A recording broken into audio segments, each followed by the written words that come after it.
Hi అండి.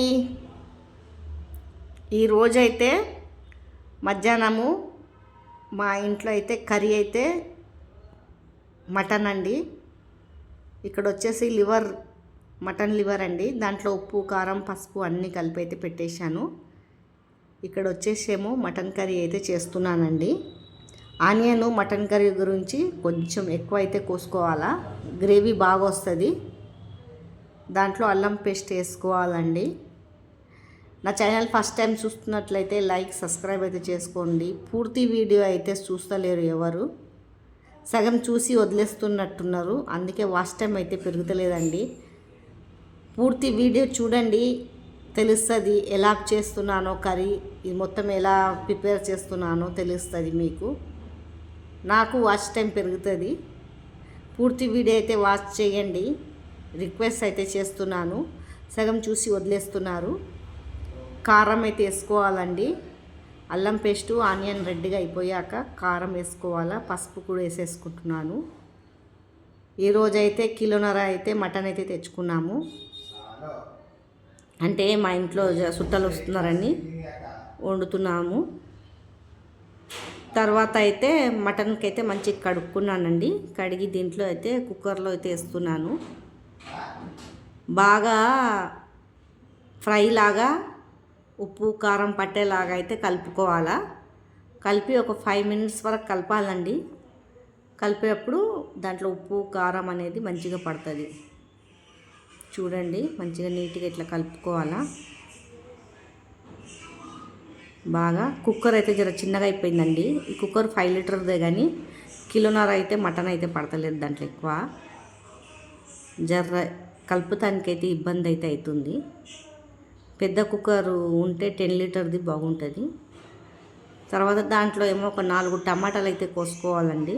ఉప్పు వేసుకున్నాను, సాల్ట్. అంటే ఈ కర్రీ అయితే అందరికీ తెలిసిందే, కానీ నేను ఎలా విధానం వండుతున్నానో చూపిస్తున్నానండి. తర్వాత మంచిగా కలుపుకోవాలా. ఒక 5 minutes ఇట్లా ఫ్రై లాగా కావాలండి, ఉప్పు కారం పసుపు పెట్టడానికి.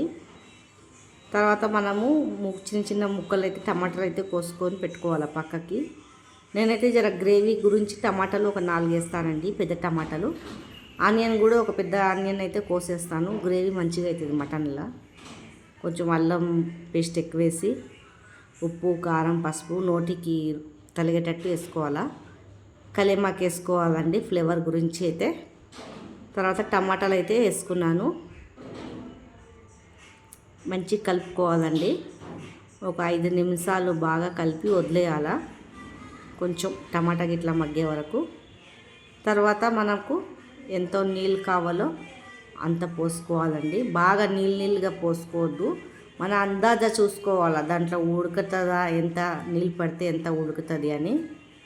నేనైతే ఒక చెంబడు నీళ్ళైతే పోసేసానండి. దాంట్లో ఇంకా కొద్దిగా ఎక్కువ పోసాను.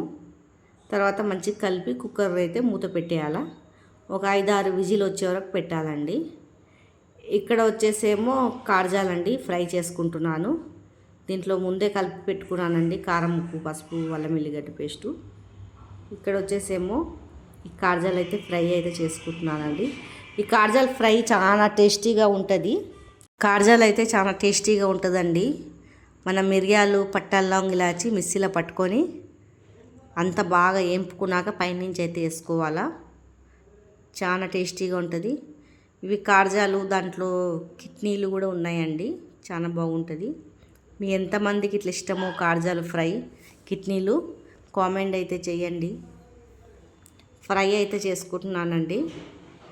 ఈరోజు అయితే చాలా వంట టైంకే సరిపోతుందండి. టైం అయితే చాలా అయిపోయింది. ఇవన్నీ వండే వరకు అయితే టైం పడుతుంది కదండి. ఫ్రై అయితే చేసేసుకుంటున్నాను. బాగా ఇట్లా కలుపుకొని మూత పెట్టేయాలండి సిమ్ము మంట మీద.